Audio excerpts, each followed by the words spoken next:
If we're lucky, we'll have some rain. If we're lucky, we'll help. But all the talismans from the superstitious past are of no avail if the soil on which the farmer depends has lost the power to grow things. Starvation of the soil occurs in progressive stages. Lush grasses die off and erosion appears. Where natural forest conditions have been destroyed, in dry times the water level drops below the thirsty tree roots. And so we watch as starving trees become spindly and die. Eroding topsoil leaves rocky outcrops on the hills, and in the valley only swamp grass grows. The destruction of the land appears complete. Are we ploughing a desert, or is there some life-giving force in this dusty earth? Scientists have spent their lives working to make deserts green again. Millions have been spent and a great store of knowledge gathered on this vital matter. Surely there can be no new approach to the subject. Yet, at Nevallen in North Richmond, New South Wales, there is an Australian who has other ideas on the subject. His experiments in 3 short years threw a mantle of green across the arid landscape. P.A.Yeomans, a mining engineer, is a practical theorist with a belief in the agricultural future of Australia. He is convinced that his methods are the most economical available to the farmer. Looking at Nevallen today, it is hard to believe that on many parts of this property, shale beds were all that was left after bushfires and erosion had done their work. Confronted with this sort of country, any man would be justified in turning his back upon it. To Yeomans, it was a challenge. A sample of the soil to be found on Nevallen 3 years ago is seen around the roots of this fallen tree. Here's the topsoil, such as it was.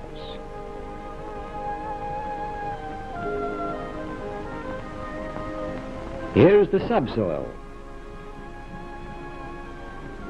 And completely unchanged, the shale beds that form the foundation of the area. There are too many scenes like this in the county of Cumberland. The topsoil compacted and poor, wiry grasses and spindly trees the only growing things. There's little to hold the rain when it falls. Future generations must inherit a land that has been nurtured, not impoverished.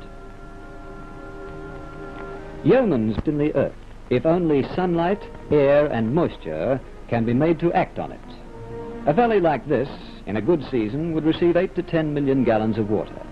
The rainfall that should have been a blessing has raged in torrents down the hillside, tearing the good soil from its surface, scouring the eroded channels, and racing on to feed that greater menace, the flood.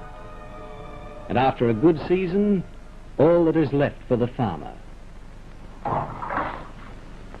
Science tells us that good pasture will prevent erosion. But is that enough? After 10 inches of rain, this grass is green enough, and there's even some clover. But look at the poor root development. The compacted soil failed to hold even 1 inch of rain. The rest ran away. So Yeoman's task was not only to unlock the goodness in the soil and hold the moisture, but to regenerate its fertility in depth. The method he used has come to be known as the Keyline Plan. To demonstrate exactly what the Keyline Plan is, this is a model of a simple valley. The upper slopes are steep, and the lower slopes tend to flatten out. The point where the steep part starts to flatten out has been named the key point of that valley. From the key point, a true contour or level line is marked. This, then, is the key line of the valley. Well, now, if we look at the valley in section, the locations of the key point and key line become even more apparent. The other contours of the valley, which would be considered a normal contour cultivation, are ignored. The plan of the valley would look like this. This is the steep part of the valley, this is the lower slope, and here is the key line. In practice, this is how the farmer determines the key line of a valley. The point where the valley begins to flatten out is selected by eye. A stake is driven into the ground. This is the key point of the valley. From this point, an accurate contour is set out. In this case, a flexible tube containing water is used.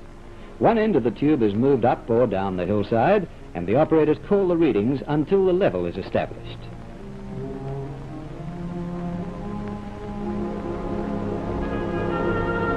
Markers are placed and the contour is extended round the hillside. A plough is used to mark for all time the key line of the valley. It is essential that the key line be permanently marked. A band of undisturbed land, a track used as a farm road, or a belt of trees would all serve the purpose. And now we are ready for the first steps in key line cultivation. The key line of the paddock having been permanently established, all cultivation is done parallel to the key line, both above and below it, and normal contours are ignored. Yeomans claims that only during the first cultivation is superphosphate needed. The topsoil is broken up by a chisel-type plough to a depth of 1 inch below the existing root system. During the first or conversion year, the poorest country may need up to 3 cultivations. Each time the ground is worked a little deeper. This was the system followed at Nevallen, and today the key line of this valley is marked with a pipeline which also serves as a fence. This former shale country is now a picture of plenty, but the story goes deeper than the surface. To show the depth of converted soil, a section of the hillside has been dug out. The chisel-type plough opened up the soil to a depth of 6 inches. The dark color of the topsoil shows that root growth and decay, helped by the cropping of the pasture by cattle, has built up the humus content of the land. Can this be the shale country of 3 years ago? Let's see if there's any shale outcrop left. Here near a fence is some that has been missed by the plough. If we wash the last traces of dirt away, what remains will look pretty poor stuff. But is it? There are major and trace elements in this shale that can be made available to plant life. Where there is moisture in the earth, these elements will be more readily available for plant growth. And here are the results of this absorption fertility. In the green sward, Rhodes grass has taken hold. The roots of cocksfoot and Rhodes grass have gone deep into the friable soil. 4 years ago, it was not considered possible to grow cocksfoot in the county of Cumberland with only natural rainfall. The grasses were sown experimentally with other species and clovers.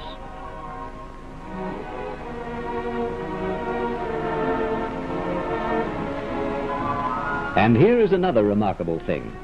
As well as a healthy growth of sown clovers, in the last 2 years, white clover has come in without sowing. This despite expert opinion that white clover would not thrive in the county.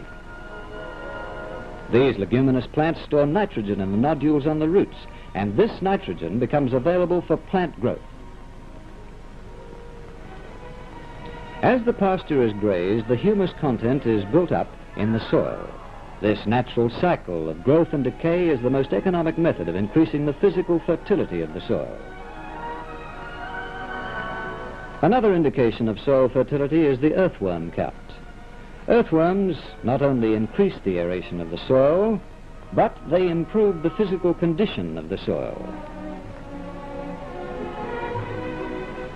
On Nevallen, in a square foot of this ground, we found up to 12 worm casts. Truly it can be said that when the worm turns, it's a good turn for the farmer.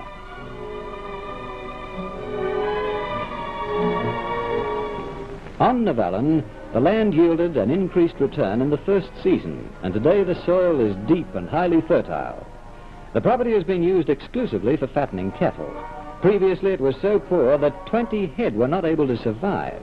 Today, Nevallen carries a beast to 2 acres, and this figure is improving.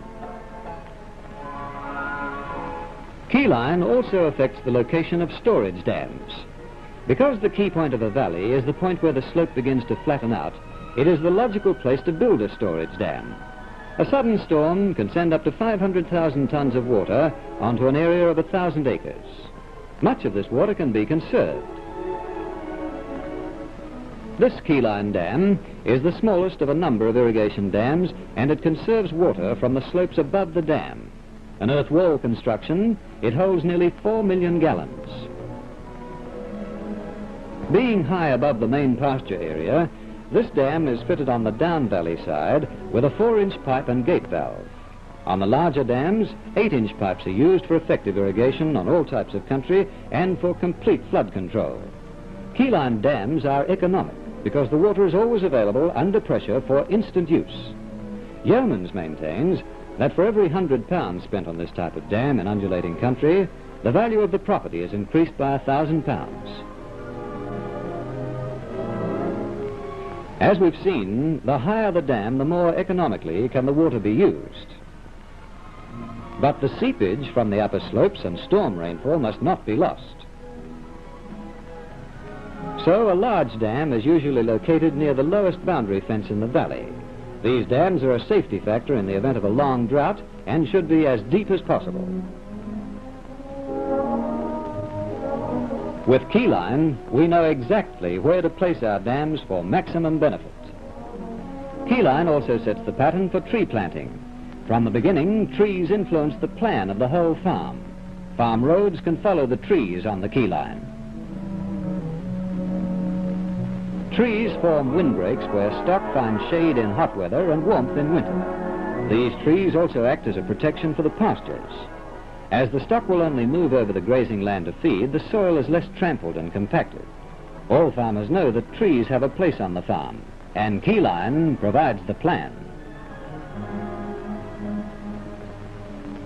Nevallen today is a rich and fertile property. This scene of prosperity, framed in a mantle of green, is P.A.Yeomans' reward. His continuous and thorough testing of the Keyline Plan has brought him into contact with experts in every field of agricultural science. Thousands of people have listened to his story, standing on the very land he has developed. At regular field days, agricultural experts analyze this new approach to land development. Yeomans, having demonstrated the result of his work on Nevallen, is anxious to apply Keyline principles to the wider field of countryside and river system. He's ready with cold logic and forceful argument to present plans for the benefit of Australia. His critics may not agree wholeheartedly with his theories, but none doubt his sincerity. The hillside lands of Australia generally have the highest rainfall and the poorest soil.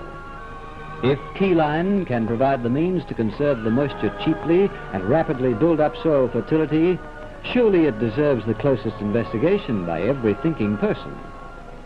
The Rural Bank, always eager to assist in the advancement of agricultural science and knowledge, is glad on record the principles of the Keyline Plan.